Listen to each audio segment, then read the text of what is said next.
क्या कहे ब्रो, यहाँ तो सभी है ब्रो। देखो ये वीडियो जॉन विक की सीरीज होने वाली है। John Wick chapter 1, chapter 2, chapter 3 और चैप्टर 4 ये सारी की सारी मैं देखने वाला हूँ, वो भी फर्स्ट टाइम। और साथ के साथ इसके चारों चैप्टर की स्टोरी आपके साथ शेयर करूंगा विद स्पॉइलर। सो अगर आपने जॉन विक देख रखा है तो आपके लिए ये छोटा सा रिकैप एंड ऐसी बहुत सारी चीजें जानने को मिलेगी जो शायद आपने देखते टाइम मिस कर दिया होगा। बट अगर आपने जॉन विक नहीं देखी फिर तो आपके लिए ये सोने पे सुहागा। आई मीन वीडियो देखने के बाद आप बोलोगे आखिर क्यों मैंने इसे मिस कर दिया, और वीडियो देखने के तुरंत बाद आप इसको देखना शुरू करोगे। सो अगर आप एक्शन मूवी देखना पसंद करते हो तो आप इसको कंटिन्यू कर सकते हो। एंड अगर आपको ये मूवी फ्री में देखनी हो तो आप मुझे इंस्टा पे डीएम कर सकते हो, मैं आपको ये मूवी प्रोवाइड करा दूंगा। बाकी आ जाओ मेरे साथ, जॉन विक चैप्टर 1 शुरू करते हैं। लोग पूछते रहते कि क्या मैं लौट आया हूँ, और मैंने असल में इसका जवाब अब तक नहीं दिया है। और अब लगता है कि हाँ, मैं वापस लौट आया हूँ।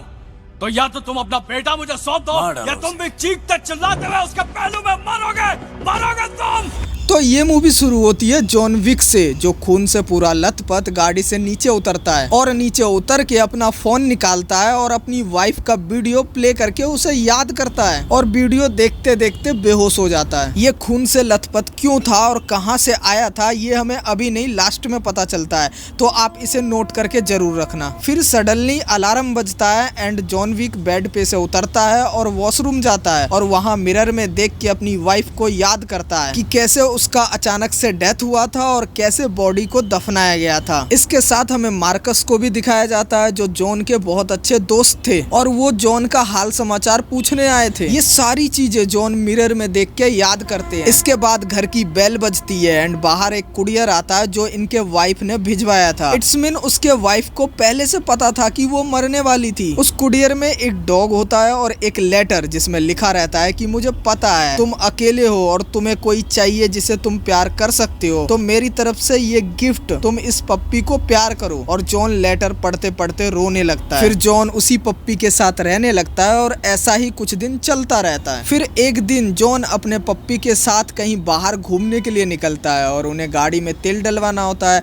इसलिए वो पेट्रोल पंप पे रुकते हैं। और यहाँ मुलाकात होती है लूसेफ से। लूसेफ यानी इस कहानी का मेन किरदार, मेन टॉपिक, जिससे चैप्टर 1 बनी। अब देखो लूसेफ को जॉन की कार पसंद आ जाती है जो मस्टैंग होती है, तो लूसेफ जॉन से कार खरीदने की बात करता है, लेकिन जॉन साफ मना कर देता है कि ये कार बिकाऊ नहीं है। लेकिन लूसेफ था बड़े बिजनेसमैन का बिगड़ा हुआ बेटा, वो मानेगा तो नहीं। तो इसी बीच थोड़ी गाली गलौज हो जाती है। थोड़ा सा और अगर मैटर बढ़ता तो जॉन उसे पेल देता, लेकिन लूसेफ का दोस्त उसे समझाता है कि अभी छोड़ दो, इसे जाने दो, बाद में देखेंगे। फिर जॉन वहाँ से निकल जाता है एंड घूमने के बाद वो घर पहुँचता है और डेली रूटीन खाना खा के सो जाना। लेकिन जॉन को क्या पता था ये रात उनकी नॉर्मल रात नहीं होने वाली। देखो वही लूसेफ जो पेट्रोल पंप पे मिला था, जिसे जॉन की मस्टैंग पसंद आ गई थी, वही अपनी टीम के साथ मास्क पहन के अंदर आ जाता है। जॉन के घर के अंदर जॉन सो रहा होता है, इसी बीच वो अपनी टीम लेके हमला कर देता है और जॉन को बहुत मारता है। इसके साथ उसके डॉग को जान से मार देता है।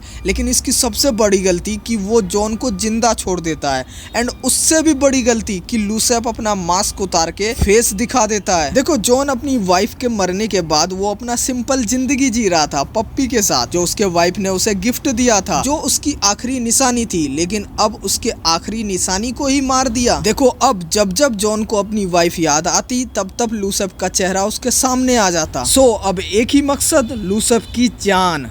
देखो लूसेफ मस्टैंग को लेके अपने पापा के शोरूम में पहुंचता है जहां का कारोबार ऑरेलियो संभालता है। बट जब ऑरेलियो को पता चलता है कि ये जॉन विक की गाड़ी है और इन्होंने उसके कुत्ते को भी जान से मार दिया है, तो वो लूसेफ को खींच के एक थप्पड़ मारता है और वो उसे यहाँ से भगा देता है। इसके बाद हमें पता चलता है कि ऑरेलियो जॉन का एक अच्छा दोस्त है जिसे जॉन के पास्ट के बारे में सब कुछ पता है। और हमें ये भी पता चलता है कि लूसेफ वीगो का बेटा है जिसे जॉन की पुरानी दुश्मनी है। फिर ऑरेलियो के पास वीगो का फोन आता है और उससे पूछता है कि तुमने मेरे बेटे को क्यों मारा। लेकिन जब उसे पता चलता है कि उसके बेटे ने जॉन विक की गाड़ी चुराई है और तो और उसके कुत्ते को जान से मार दिया है, ये सुनते ही वीगो की गांड फट जाती है और उसे अंदाजा लग जाता है कि मेरा बेटा नहीं बचने वाला, क्योंकि वो अच्छी तरीके से जानता है कि जॉन विक क्या चीज है। देखो वीगो अपने बेटे को बुलाता है और उसे बताता है कि जॉन विक कौन है, उसने कैसे 1000 प्लस लोगों को शमशान पहुंचा दिया था, उसने कैसे एक पेंसिल से 3 लोगों को जान से मार दिया था। बट उसका बेटा लूसेफ इसको हल्के में ले लेता है और कहता है कि डैड आप टेंशन मत लो,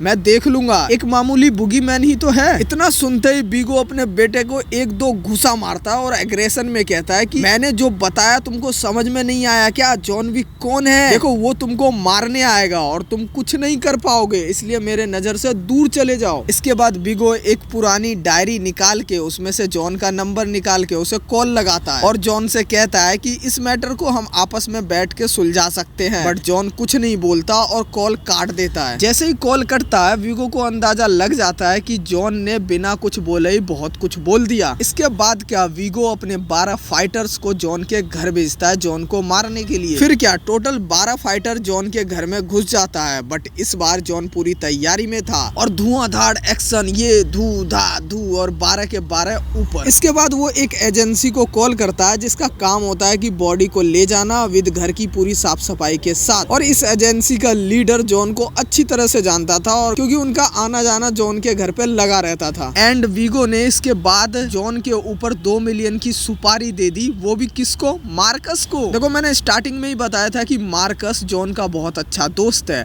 और इसने सुपारी किसको दी? मार्कस को। समझ रहे हो ना? अब जॉन एक होटल पहुंचता है जहां वो इसलिए जाता है क्योंकि उसे चाहिए लूसेफ, वीगो का बेटा। उसको ढूंढने के लिए वो वहां पहुंचता है और होटल के मालिक से हमें पता चलता है कि वीगो का बेटा कहाँ है। देखो अब हर जगह जहां भी जॉन जाता है सब कोई शॉक्ड हो जाते हैं कि भाई जॉन विक वापस आ गया है। किसी को बिलीव नहीं होता कि जॉन विक वापस आ गया है और हर कोई जॉन को जानता था। इसी वजह से होटल के मालिक से पता चलता है कि वीगो का बेटा रेड सर्कल में है। रेड सर्कल यानी एक छुपा हुआ क्लब। इसके बाद जॉन अपनी पूरी तैयारी के साथ रेड सर्कल पहुंचता है जहां बहुत सारे एसेसियंस लूसेफ की सिक्योरिटी के लिए तैनात होते हैं। लेकिन भाई ये जॉन विक है, सबको एक तरफ से वो भी ब्रूटल तरीके से ऐसा पेलता है कि आपको देखने में मजा आ जाएगा। इसी बीच जॉन को एक गोली लग जाती है जिसके वजह से लूसेफ वहां से बच के निकल जाता है। इसके बाद जॉन वापस अपने होटल में आके रेस्ट करता है। बट इसी बीच परकिंस जो जॉन को पहले से जानती थी वो वीगो के लिए जॉन को मारने के लिए उसके रूम में आती है और तब हमें पता चलता है कि मार्कस जो जॉन की सुपारी लेके भी जॉन की हेल्प कर रहा है। इसके वजह से जॉन परकिंस को मारने में सफल हो जाता है एंड उससे सारी इंक्वायरी ले लेता है। परकिंस बताती है कि वीगो एक चर्च में अपना सारा पैसा रखता है। बस क्या उसे हैरी के हवाले करके वो चर्च की ओर निकल जाता है और वहां जाके वीगो का सारा पैसा जला देता है। एंड जब किसी का पैसा जलेगा तो उससे गुस्सा तो आएगा ही, तो वीगो गुस्से में अपना होशो आवाज खो के वहां पहुंच जाता है। एंड जॉन भी यही चाहता था कि वीगो वहां पहुंचे ताकि वो वीगो को पकड़े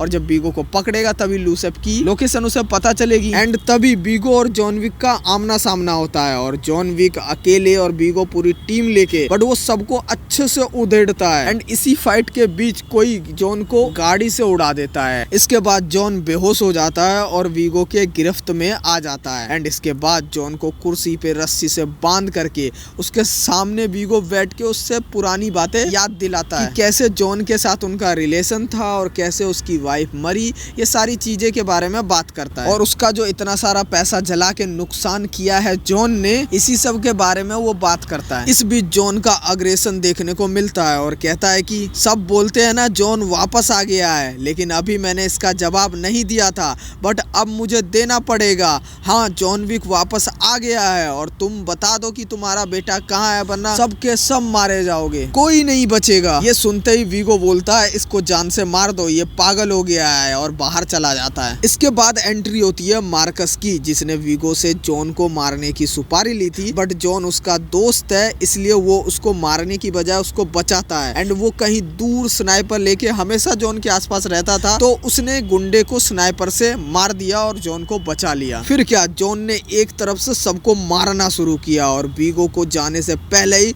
सबको मार के वीगो को पकड़ लिया। एंड वीगो को गोली मारने ही वाला था, इतने में वीगो ने बोला मैं बता दूंगा मेरा बेटा कहाँ है, बट पहले तुम प्रॉमिस करो कि तुम मुझे जान से नहीं मारोगे। इसके बाद वो अपने बेटे का एड्रेस बता देता है एंड जॉन वीगो को छोड़ देता है। इसके बाद क्या वो जाता है और उसके बेटे को इजिली मार देता है। भाई वो जॉन विक है और कहाँ लूसेफ, समझ रहे हो ना। वैसे काफी सारी सिक्योरिटी थी लेकिन वो जाके इजिली उसके बेटे को मार देता है। देखो इन सब में सबसे बड़ा हाथ होता है मार्कस का, जिसने वीगो का भरोसा तोड़ा लेकिन करता भी क्या, जॉन उसका अच्छा दोस्त था। सो जॉन मार्कस को थैंक्स बोलने के लिए उससे मिलने जाता है। इसी बीच हमें दिखाया जाता है कि ये सब पर्किंस देख लेती है, जो उस टाइम हैरी को मार के बच गई थी, और वो जाके वीगो को सब कुछ बता देती है कि मार्कस जॉन से मिला हुआ है। बस फिर क्या, वो तुरंत मार्कस को एक डील के बहाने किसी ऑफिस पे बुलाता है और उसको जान से मार देता है, और जॉन को कॉल करके बताता है कि तुम्हारा मार्कस तो गया। बट वीगो को पता नहीं था कि वो अपने बेटे वाली गलती कर रहा है, और जैसे ही जॉन ये सुनता है वो तुरंत आता है मार्कस के पास, और मार्कस के पास जब आता है तो देखता है वो मरा हुआ है। इसके बाद वो होटल के मालिक के पास जाता है और पता चलता है कि हेलीकॉप्टर से कहीं दूर जाने वाला है, और उसके बाद जॉन उसका पीछा करता है और उसको इतनी बुरी तरह मारता है, उसके सारे गुंडे को ये चित्थड़ मित्तड़ पूरा मार के सत्यानाश कर देता है, और उसको भी बुरी तरह मारता है, लेकिन वीगो को जिंदा छोड़ देता है लास्ट में। और इसी मार दंगे में जॉन भी इतना बुरी तरह घायल हो जाता है, इतना बुरी तरह घायल हो जाता है कि उसका चलना मुश्किल हो जाता है। उधर वीगो भी बहुत बुरी तरह घायल हो जाता है, लेकिन दोनों जिंदा ही रहते हैं। और ये वही सीन है जो स्टार्टिंग में हमें दिखाया जाता है कि जॉन खून से पूरा लथपथ है और अपना फोन निकाल के अपने वाइफ को याद करता है। इसके बाद वो पास के ही डॉग हाउस में जाके एक पप्पी को लेता है और उसको लेके घर निकल जाता है, और मूवी यहीं पे होती है द एंड। देखो, ये थी जॉन विक चैप्टर 1 की कहानी। इसके बाद मैं जॉन विक चैप्टर 2 देखूंगा और उसकी स्टोरी भी आपके साथ शेयर करूंगा। अगर आपको उसकी स्टोरी देखनी है पूरी सीरीज की, तो भाई डिस्क्रिप्शन में लिंक होगा सारे सीरीज का, आप वहाँ क्लिक करके उस वीडियो को देख सकते हो। बाकी वीडियो अच्छी लगी तो वीडियो को लाइक कर दो, चैनल पे नए हो तो चैनल को सब्सक्राइब कर दो। मिलते हैं नेक्स्ट वीडियो के साथ, तब तक के लिए बाय बाय, टाटा, टेक केयर, जय हिंद, जय भारत।